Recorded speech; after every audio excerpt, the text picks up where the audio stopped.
we'd like to march around planet Earth with the illusion of control. It's an illusion. We are at all times in the unknown.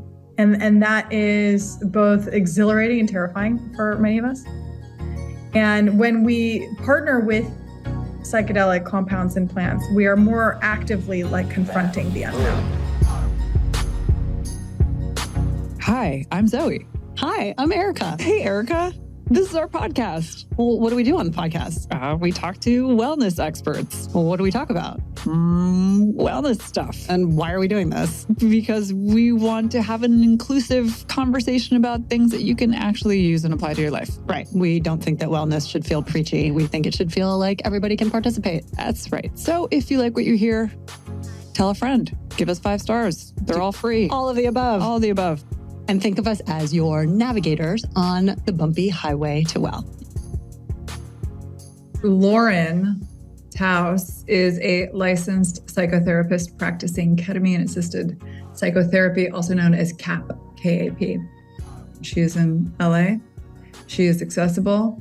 She is a wealth of knowledge. She has a podcast. She's a podcast called Embodied Life, which is incredible. She has very impressive guests who know a whole lot more than you or I. And it's, it's focused on, getting out of your head and into your body, or somehow getting into both in a more holistic way. And she interviews some great leaders in specifically in this MAPS space, doing work in with psychotropics, psilocybin, MDMA, ketamine. Anyway, for this episode, we basically talked about a lot of things that rhyme, like the tissues. She has amazing rhymery. What? The issues are in the tissues. The issues are in the tissues. Well, The Body Keeps the Score we had heard, but the issues in the tissues. One. That's a great book if you haven't read. I don't even want to spoil because there's so many good ones, but lots of good. But we focus mainly on ketamine assisted therapy. That's what's legal. Because that's what's legal in the United States. But believe you me, good old psilocybin, we'd be all over it if that were available. It's coming. It's coming. I've got a little microdosy plus here. Nice. I mean, that's a big thing. That's a big container for small doses. This is I think this was actually my grandma's.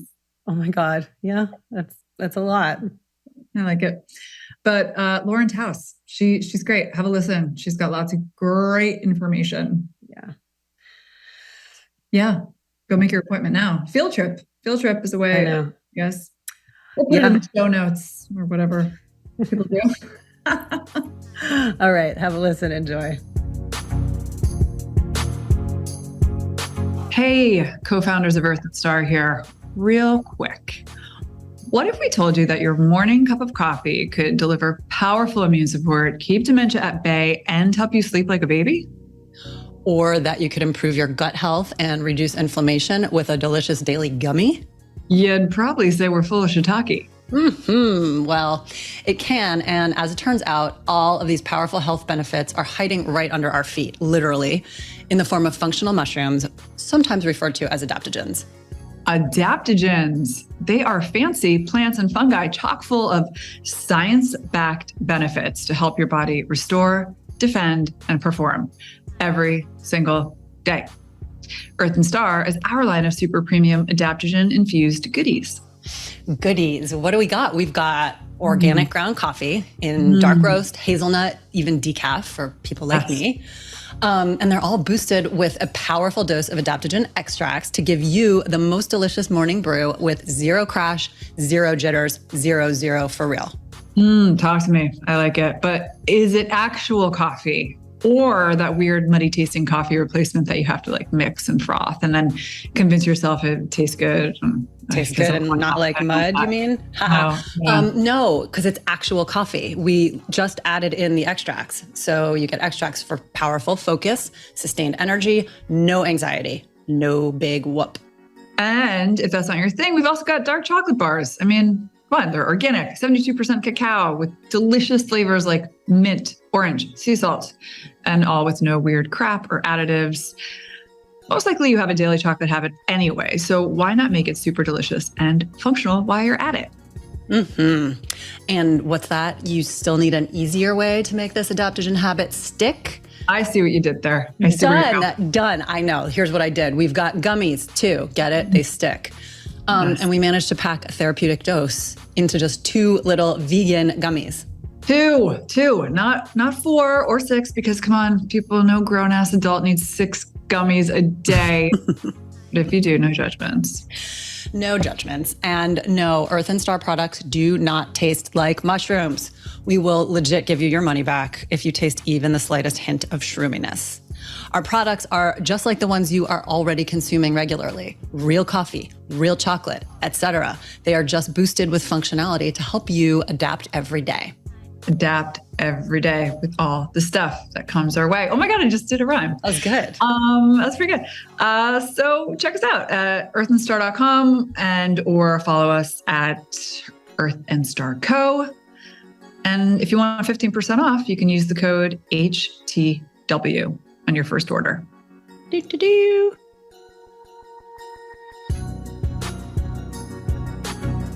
So then let's kick it off and say welcome to Lauren Taus. Welcome, Lauren Taus. Thank you. I'm so excited to be here. We are so excited to talk to you about all of this good stuff around the world of psychedelic-assisted therapy, because it seems to be the conversation everywhere right now, which is very exciting for all of us in the mushroom space, even if our mushrooms are not psychedelic, just because plant medicine is really what is the most compelling topic, I think. So can you just give us like a quick overview, or not even quick, but like, how did you arrive at this? Because this modality has been around for quite some time, but it's really only reaching the kind of national conversation now. And before there was psychedelic-assisted psychotherapy, there has been psychotherapy. So what has been your sort of path to get, to start out in the world of mental health and then land where you are? In a nutshell, it's from pain to purpose, and my own work healing myself and healing my relationships and getting into right relationships with myself and the people that I love and the planet, really. I think that my gateway drug was yoga, and I met that at a time of great need. I was, like many women, struggling with body image and struggling with eating and nourishing myself. And I was diagnosable anorexic, was very, very underweight and at war with my body and at war with myself. And at 18, I went to my first yoga class, and I'm 40, so that was a long time ago. And I had an experience that in many ways I think was psychedelic in my body and with my breath, that felt kind and aligned. And I continued on my mat, and my mat is still very central to how I live, in so much as giving me a place and a space every day to really check in with what's going on inside of my vessel, inside of my body, that is, of course, allowing me to have this experience called life. And at that same time, I also started going to therapy myself, and I needed it. I really needed it. And I had some... Specifically for eating disorders or in general? Yeah, and the eating disorder was a symptom of a much bigger problem, right? The conditions and the symptoms are signals in many ways of health. The body's saying, hey, there's a problem here and it needs address. And so, yes, for me, the kind of red flag was anorexia. And it was indicating, a lot of unprocessed anger and grief and fear and energies that I didn't know how to manage on my own. So, I look at my eating disorder as an addictive process. And when we're talking about addiction, we're really talking about untreated pain. And people get from their addictions things that are actually very good, right? I got a sense of control when I didn't feel I had any. I got a sense of self-worth, right? And I now have it in healthier places, but I felt good things out of that, when you ask anybody who's struggling with an addiction, they're going to tell you, oh, I felt alive, I felt confident, I was able to escape my problems. And these are good things. So it's just important to kind of frame that when we have a tendency to look at people who struggle with addiction with so much judgment. Mm-hmm. So for me, I went to therapy, and I had the good fortune of having skilled, heart-centered providers to support me into, the beginnings of health and right relations. And then from there, it was a while before I had a psychedelic experience of my own. But that first journey was a real arrival into my heart and into a more kind of spiritual way of being with myself. And as a kid, I had existential distress. My older brother was afraid of E.T. and the boogeyman, and I'm wondering what happens after you die. And the psychedelic realms really comforted me in those questions, and ultimately invited me into a spirituality that feels very authentically my own. And I became a therapist along the way. So this is like a 22-year chunk of time. And when I became present through my own psychedelic experiences to the ways in which I could weave worlds of, yoga, which is really a practice of connection. We suffer from disconnection, and bringing sort of body-based interventions into the psychotherapeutic space, both personally and in the ways in which I serve other humans.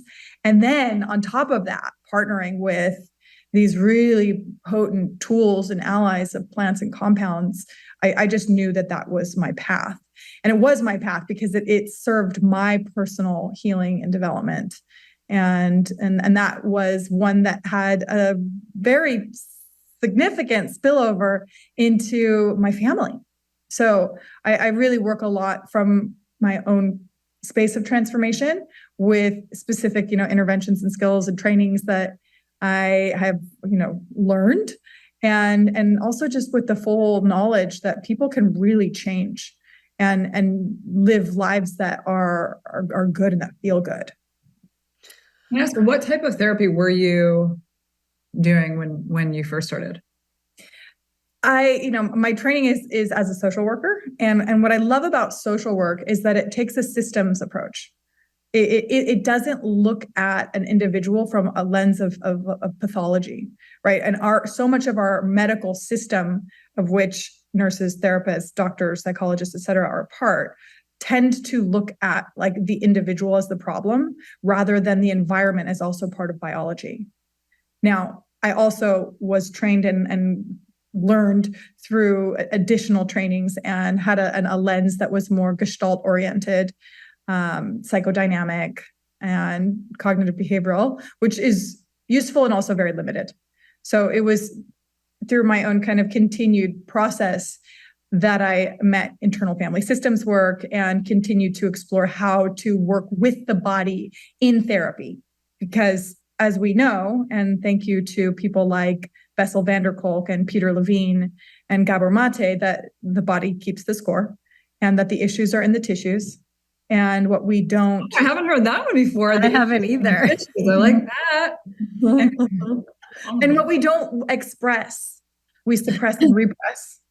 And that then shows up as disease and dis-ease of all kinds. So the body's going to surface what we're not attending to. And there's, of course, content that is, suppressed, and then there's content that's repressed. And all of this is adaptive, right? We're doing it for a good reason, something that we probably learned very young. And how we kind of unlearn and relearn and get into a flow of living that allows for authenticity is the work. Yes, those are a lot of helpful rhymes, by the way. And I think that we could actually start to weave together a book for children, just using that as a beginner. Songs. And it all starts when we're so small, really. I'm such an advocate for family work. And in fact, in my practice with clients, I'm shifting into a model where I don't have an individual client. The client is a family.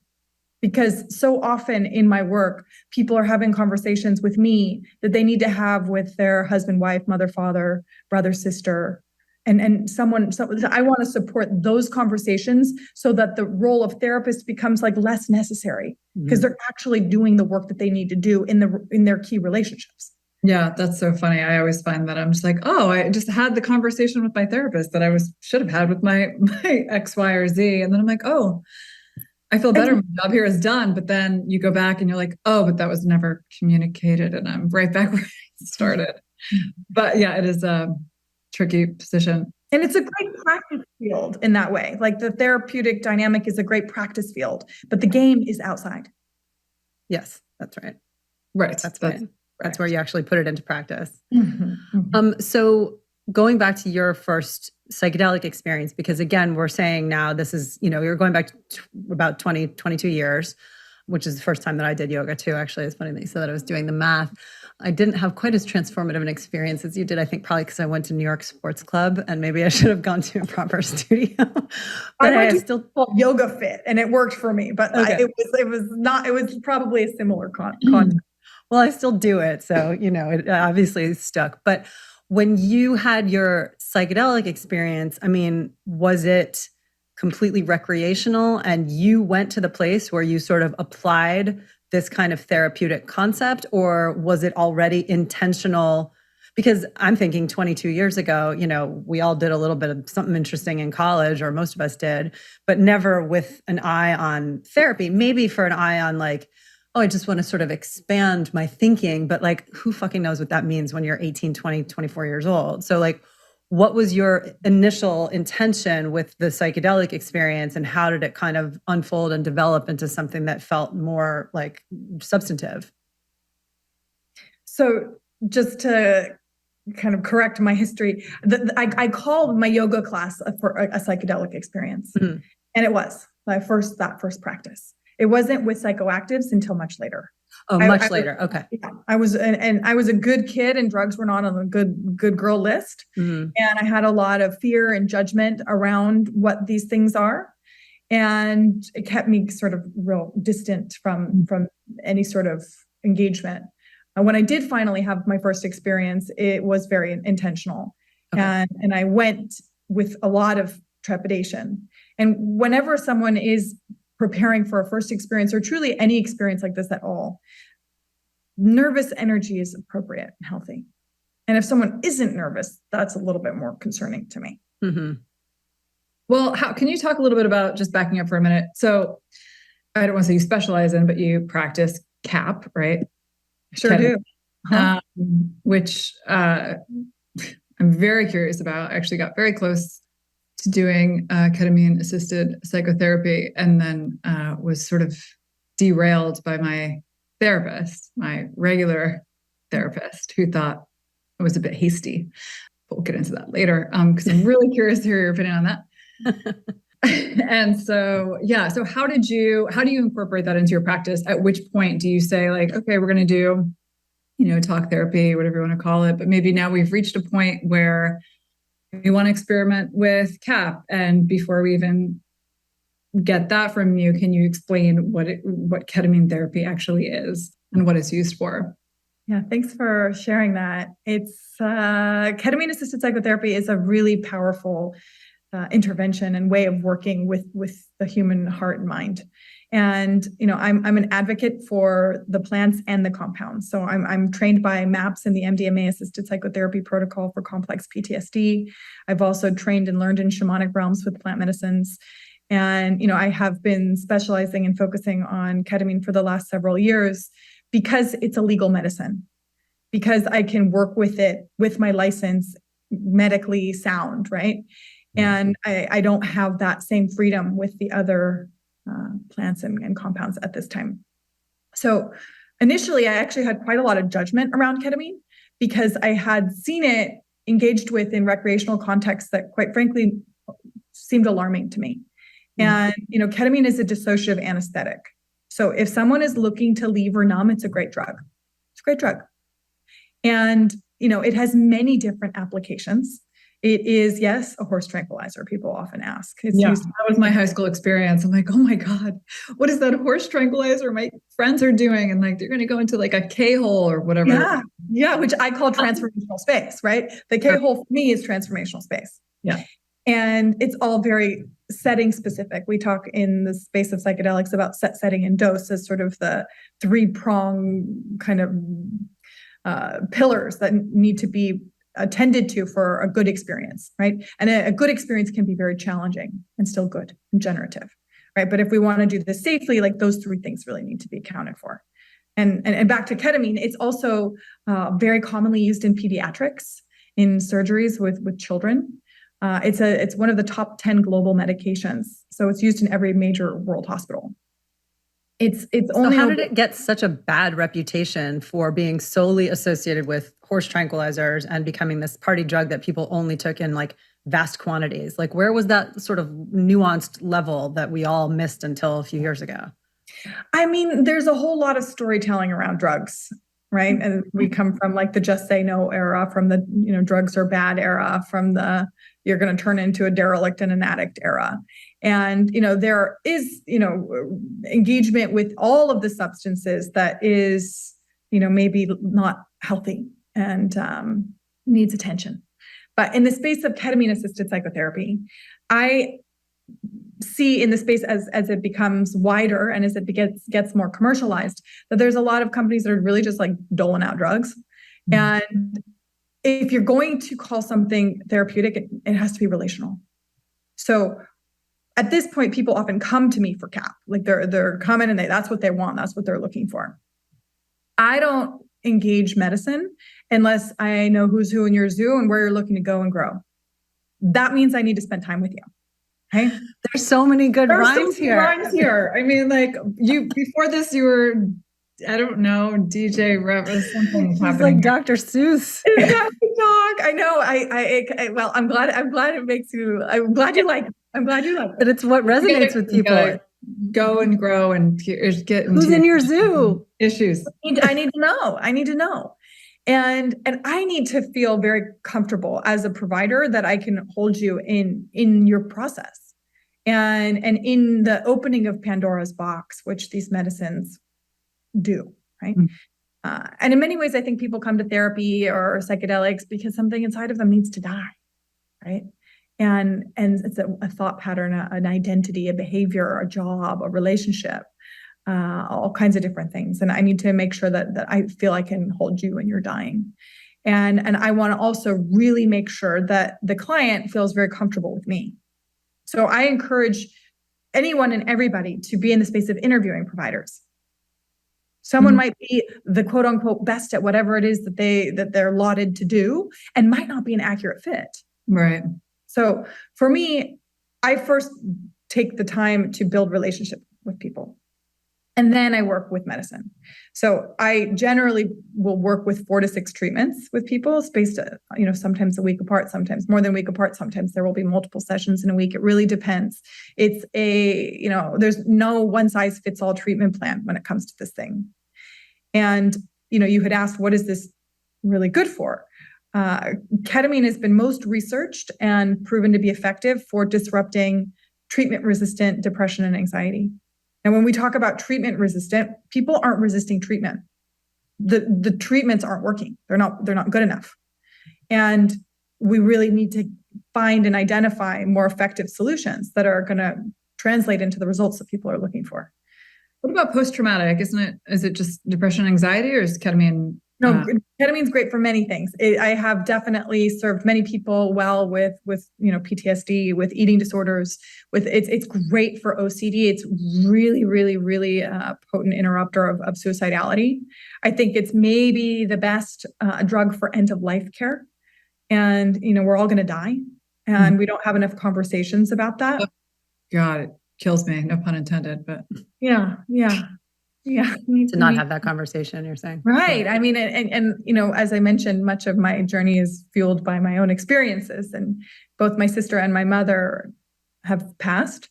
And so I've had an intimate, relationship with death and dying, and both of them were sick, and those were kind of long processes. So I know that there's like an initiation involved in losing someone, and how important it is to have the conversations. In many ways, I work for my mom. I believe that my mother would have lived longer if she had access to these kinds of interventions. Mm-hmm. And on the flip side, I converted my 75-year-old father to psychedelic medicine. And in the space of 3 short years of journey work, the man's a different man. And truly, and this is a guy who also went to psychoanalysis for decades, literally decades, sometimes twice a week. What is his profession? My father's a physician, and he's now my main squeeze MD. I work with a number of other medical providers, but I do most of my work with my father. That's amazing. So converted him. Not only did you get him to try it, but you got him to actually assist you in assisting others. Yeah, I did. It's the thing I'm most proud of. It is the coolest thing I've done, bar none. And, in many ways, I feel like I've birthed him into another version of himself, where he was a staunch atheist and now has a spiritual life. And so many of his fears around death and dying have softened, and they're not gone, but they're much more manageable. And, he's more generous. He's a better listener. He says he's never been happier. And it's proof that an old dog can learn new tricks if a dog wants to learn. An old dad can learn new tricks. Yeah, no, truly, it's extraordinary. Yeah. And when, I was persistent in the conversation with him, which scared him naturally. Yeah. And ultimately through his, willingness to, trust his daughter and explore through research as a physician would, he was like, maybe. I understand there's clinical applications, and ultimately like, okay, I'm gonna give this a whirl. Yeah. So using your dad as an example, because it's just so close and tangible, you said that he was, suffering from a few things, fear of, end of life being one of them. How did that show up? And then how did it sort of dissipate post? Mm-hmm. Yeah, I think my dad has carried a lot of, very classic Jewish fear and trauma. One thing I like to just remind people is that we're all informed by our ancestry, right? There's a lot of research around how experience is transgenerationally passed along. And this isn't just like, woo-woo stuff. It's like there's actual biological changes that happen in our experience. So, my dad came from, parents who were very close to it all in terms of World War II and the Holocaust, and they were safe, but like some of their family members weren't safe. Some of their family members didn't make it. And the fear then is very alive, right? So my dad carried a lot of paranoia, and he was nervous about money, and he was nervous about safety, and he was nervous about other people. And, felt, like you don't want them to know you're Jewish, right? And now, he's so welcoming of others. He's, as I mentioned, was an atheist, like a self-proclaimed proud atheist. Now he talks about spirit space and prayers. And in his latter 70s, like this was not a part of this man's life. Yeah. And, his whole affect and demeanor and way of being has softened. Right. And as a man of science, he's a MD. That's so interesting. Mm-hmm. Can you talk a little bit about, can we get into, because I think, again, he's a great example. And I think having this conversation with, people in the circle that, that Zoe and I are in, like, there's a lot of people who are totally informed and plugged into this, this concept. And then there's a lot of people who totally have respect and appreciation for me and Zoe and don't think that we are like woo-woo wacko in any way, but would literally never, ever touch this type of therapy, even though they probably could benefit from it more than most we know, because there is such a stigma and there's such a fear factor. And it's like this unknown. I know we've stigmatized it just as we have with all drugs that actually, plant medicines that can do good. But can you talk about like really specifically like what the actual experience is? Because I think people want to know, like, how do I take this? What happens? Am I tripping? Like there's just such great mystery surrounding this that I really would like to kind of debunk. Mm-hmm. Yeah. So, we'd like to march around planet Earth with the illusion of control. It's an illusion. We are at all times in the unknown. And that is both exhilarating and terrifying for many of us. And when we partner with psychedelic compounds and plants, we are more actively like confronting the unknown. And, in the research and work around these types of interventions, I struggle because it's consciousness. And so it's unpredictable and in many, many ways unmeasurable. And so there's an element of the unknown that a person needs to be willing to actively engage. And there's something that's very beautiful about that. Now, with regards to ketamine therapy, ketamine is a legal medicine. right? So people who might be nervous get to know that they're actually working within a Western medical system that is going to attend to all of the variables that would be necessary to attend to ensure for safety, right? And so this is a safe experience. As well, ketamine is one of the few, psychoactives that a person can continue in a sort of regimen with other psychotropic medications, SSRIs, SNRIs, the antidepressants and anti-anxiety medications that many people are taking. I want to be clear that I am absolutely for those medications. I think a lot of people develop a dependency on them and remain on them for too long. Now, these medications are not tending to the root of the problem. They're tending to symptoms. And we often need to stabilize our symptoms in order to kind of dig a bit deeper, right? So when someone is stabilized and supported in a good way with other psychotropic meds, they can still have safe experiences with ketamine-assisted psychotherapy. And in the realm of CAP, people are working in many ways, and in many ways that are good. It's still very much a pioneering space. You can work in psycholytic doses, which basically means anxiety reducing. So a person can have a small amount of this medicine in a therapeutic dynamic and relationship where they are going to then have more access to themselves, to their emotions, to exiled parts, to maybe repressed or suppressed parts can kind of come online with more ease. And then in that context, there's an actual kind of back and forth dialogue, therapeutic conversation that's happening. In the psychedelic dosing, there is a purposeful disruption of ordinary mind. And an individual will, my sessions with psychedelic dosing are 3 hours. The first hour looks like a regular therapy session. There will also be intention setting. I will work with the person's kind of protector parts that might be scared of, again, letting go of the illusion of control, what might come up, et cetera, what's going to happen. And then in the second hour, the person will receive the medicine. Now, ketamine can be taken either intranasally, with a lozenge that dissolves in the mouth and needs to be swished around because it is absorbed through the glands. So it's like a 15-minute swish cycle, which most people don't love. That's okay. Intermuscular injections or intravenously. So I tend to work with the lozenges and the injections, and mostly with the injections. And when a person receives the medicine, it lasts about 45 minutes to an hour, irrespective of the dose. And when I'm working at the higher dosing, again, purposeful interruption of ordinary mind. The person will put on an eyeful, cover their eyes and support an inward journey, and a headset with a curated playlist to kind of guide and support with sound the happenings. At the end of that second hour, I'll remove the headset and we'll start the process of making meaning of what happened. And in those spaces, people often access repressed memory. People often have divine mystical encounters. Real spiritual content comes up. People have experiences of love, like deep, profound love, forgiveness. People have, visuals that you might kind of imagine in a more classic psychedelic sense. And, they may have experiential sense of forgiveness, of their anger, of whatever. So we're working more at the level of the consciousness and the ways in which consciousness dances with intergenerational, transpersonal, and collective content, right? So it's really juicy.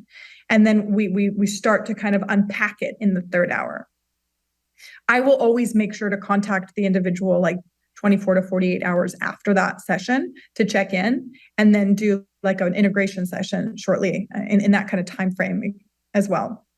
Because these medicines also, and many things do, but they trigger new neural connections in the brain.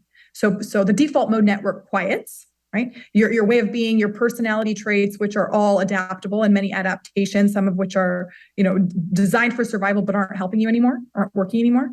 And parts of the brain start dialoguing that have been maybe foreign to each other.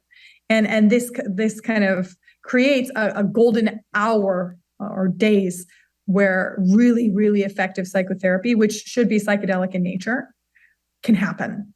And people can start to really anchor in new ways of being, relating to themselves, other people in the world. That sounds intense. It sounds I mean, it does. Yeah, I mean, you have to. I mean, yeah. Not intense, but it's intensely like hopeful and exciting. Yeah. And it's a lot. And I imagine it's obviously more intense for some than others. Can you talk just a little bit about the integration session? So what happens? So you've done all this work, you've done your 3 hours, it's got this sort of arc. What happens, the next day or 2 days later, or however, is it like a week after that you do an integration? I mean, session? I tried, it's a week max. I'm going to check in immediately, like in 24 to 48 hours with like maybe a 15-minute kind of call, 20-minute call, 30-minute, whatever. And then I'll do an integration session like before the following week. And again, there's no one size fits all treatment plan. And in the space of widening the work, I think that it presents challenges because you don't scale care and intimacy. You don't scale that. It's just impossible. So to your question of integration, I like to say that life is an action sport and not a cognitive exercise. And so how do we move whatever is experienced as powerful, as accurate into our lives? That is the work of integration, right? So that might involve conversations, as I mentioned earlier. That might involve like a certain decision making. I encourage people not to make any major decisions immediately after, right? You're going to give yourself a 72-hour period at least to like sit back, rest and digest, like what happened, what do I want to do? I of course always will recommend self-care, to give the experience the gift of your own time and attention and reflection. A lot of people will re-listen to the music. I give my clients a little journal exercise. I will also encourage, more rest, quiet time. We live very speedy lives, and to slow it down long enough to notice what actually do I need to do next? Like what do I need to kind of act my way into in order to live more authentically? Mm-hmm. So that's kind of case by case. And how many sessions does one typically do or need to do to feel the full effects? Again, there's no one size fits all treatment plan. Generally, I work with people with 4 to 6 sessions in close proximity to each other. The rubber band of character will snap people back to old ways fast. And so we need to kind of steadily, consistently work the interruption into a new way of being. And my hope and belief is that people can actually anchor in truly sustained, transformed ways of being that allow for wholeness and health. I think like true transformation is possible. So you do the 4 to 6 and then that's it? Or is there kind of like a check-in in 6 months or a year, or not necessarily? Some people will come back for like a booster session, like, okay, I need a little reboot here. And some people will be in continued therapy after a course of treatment. Mm-hmm.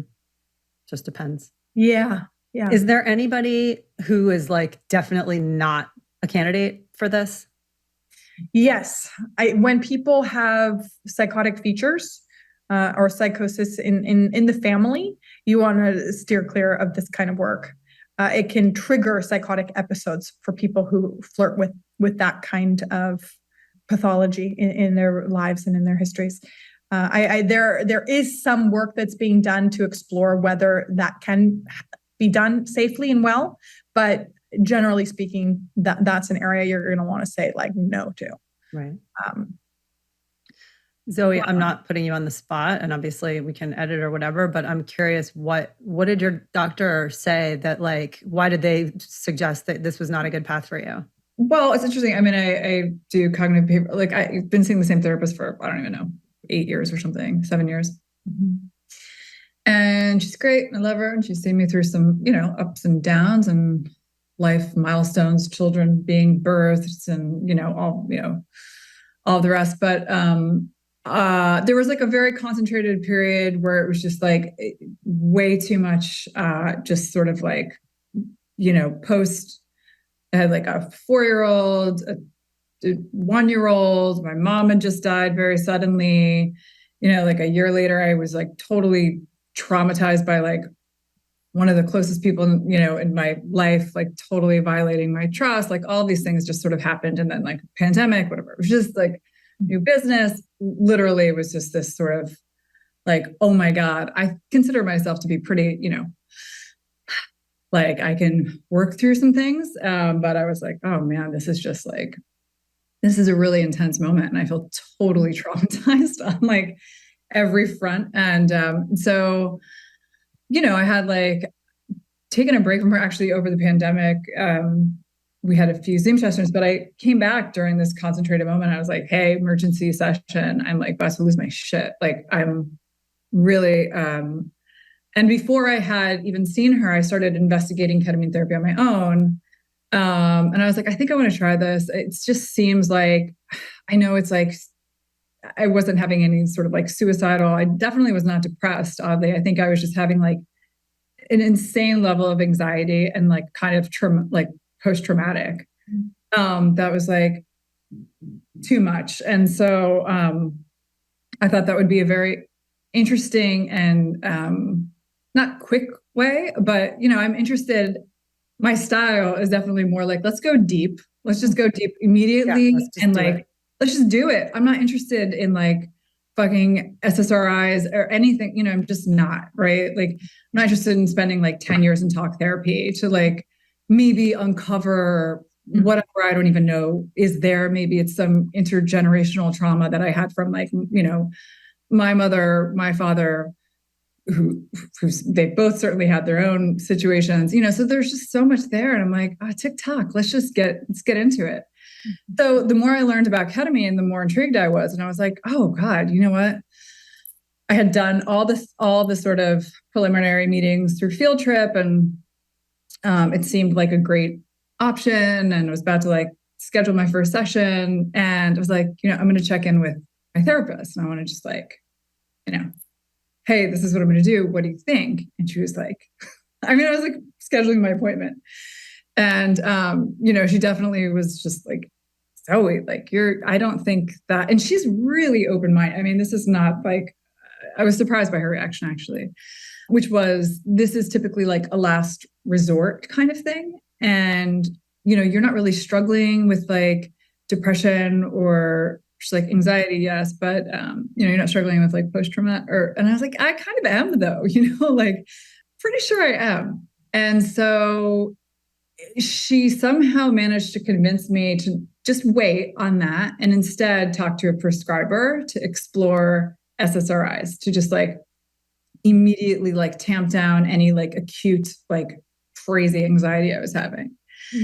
And I gotta say, I think I was misguided, and it was sort of like an unfortunate misstep. And I will definitely try ketamine. And I spent about 5 hot seconds on an SSRI, and I was like, nope, like could not be more like. And again, I understand it works for so many people, and like I'm, very thankful that they exist, but it was not the right.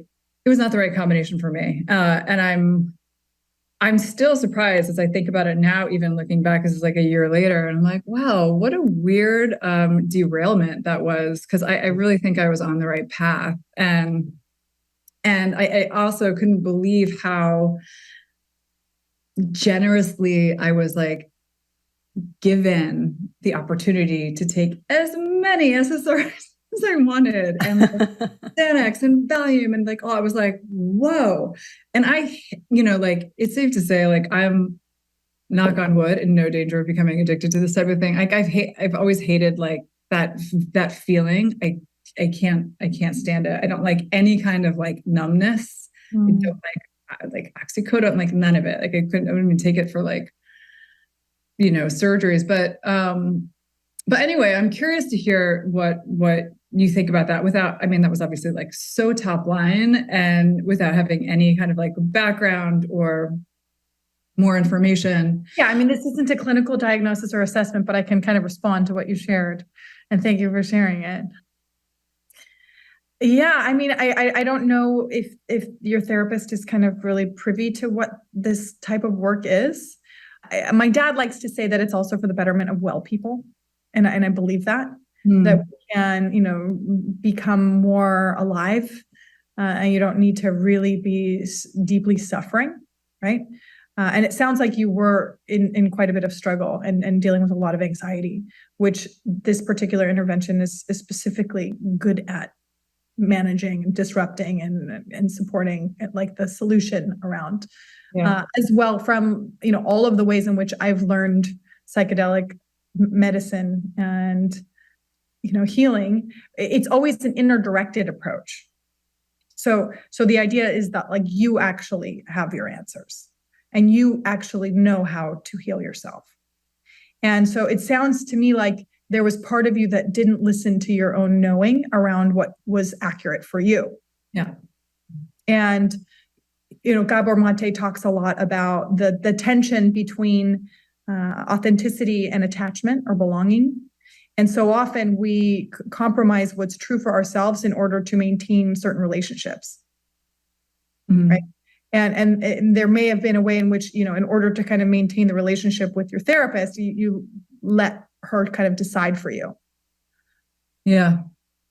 And, we want to be checked in with professionals and simultaneously to be in the deepest listening to ourselves. And there's a lot of a miseducation in the medical system too, right? As I mentioned, we tend to be in pathological models. There's so much evidence that, stress creates disease and, racism creates asthma and, autoimmune issues for people of color. This is like science. And we are impacted by our environment, and we will, as humans, we want to be in relationships, and we will often like compromise ourselves in order to maintain relationships that then creates a suffering for us. So it sounds to me like this could be like a great way to grow for you and to continue becoming more adept at managing stress and anxiety and, learning self-regulation and maybe discovering what is underneath some of it if there's still that energy in your life. And, I think that human beings are traumatized and anxious and often depressed. And to me, we want to be happy, right?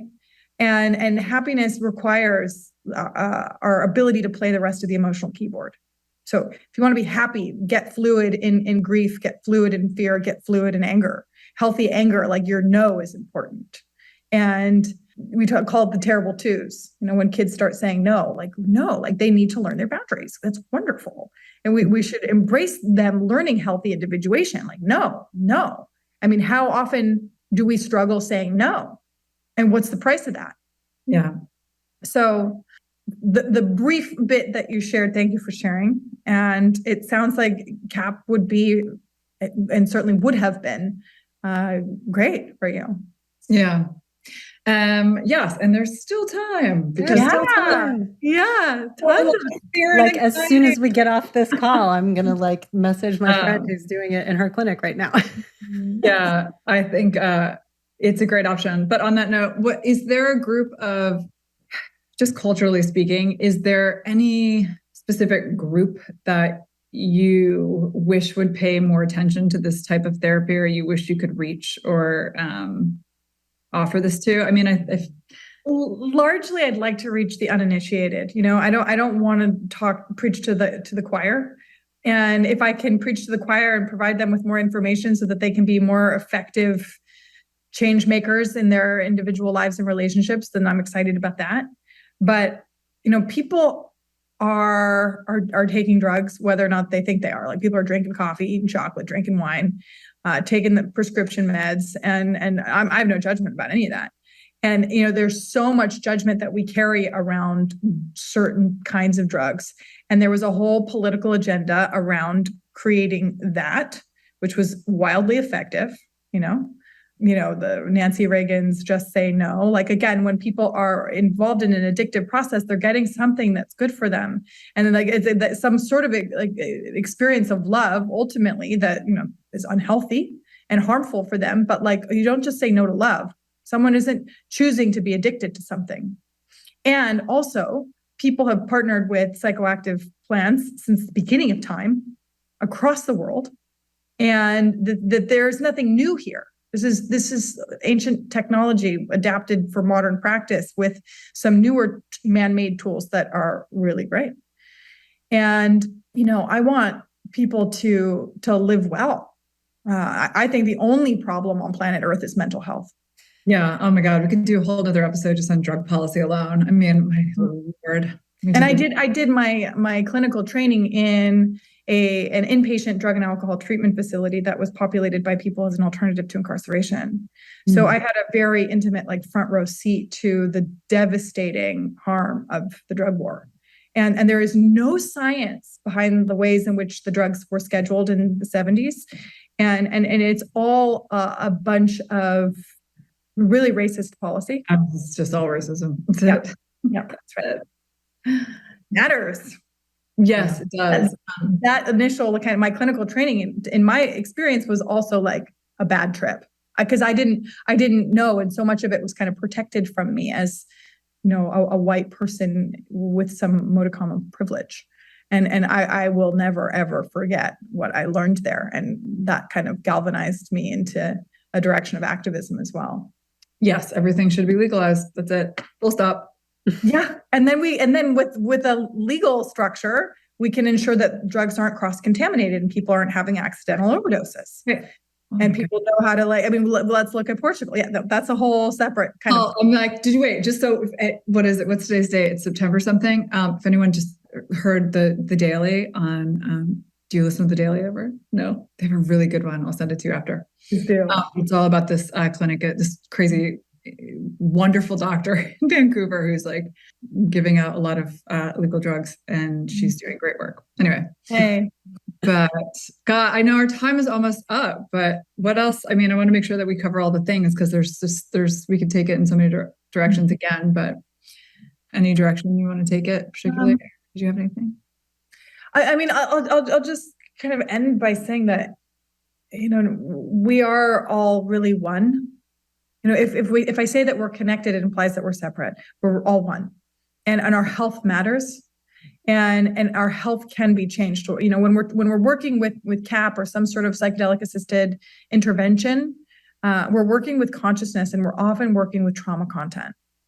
And trauma isn't like what happened to you; it's what happened inside of you afterwards. If it was what happened to you, then it can't be changed.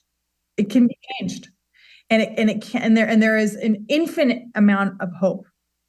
And whatever it is that anyone is sitting with, I assure you that this can be worked with in a good way, and that these compounds and plants can really support an accelerated process towards healthy living, that where you can feel a sense of wholeness inside your being, which is your birthright. And so for anyone who's listening who is struggling or who is in relationship and has a loved one who's struggling, I invite you to just go a little bit deeper with this kind of exploration and start with the education, right? Never just take a drug. I'm not going to advocate for that ever. But these are some of the most effective interventions for disrupting some of the stickiest pathological processes that we humans face. And, we are in many ways in a mental health crisis of unprecedented proportions, and we all are needing help and support. And fortunately, in the widening of this work, there are good solutions. And ones that are more effective than CBT, right? With traumas in the body, it's not in the brain. It's in how we breathe. It's in how we pump our blood. It's in the vessel. Yeah. So, my practice, my trainings are embodied life, and you can have an embodied life where you feel safe and good inside your skin, and that can translate into the way in which you experience your experience. And I want that for everyone.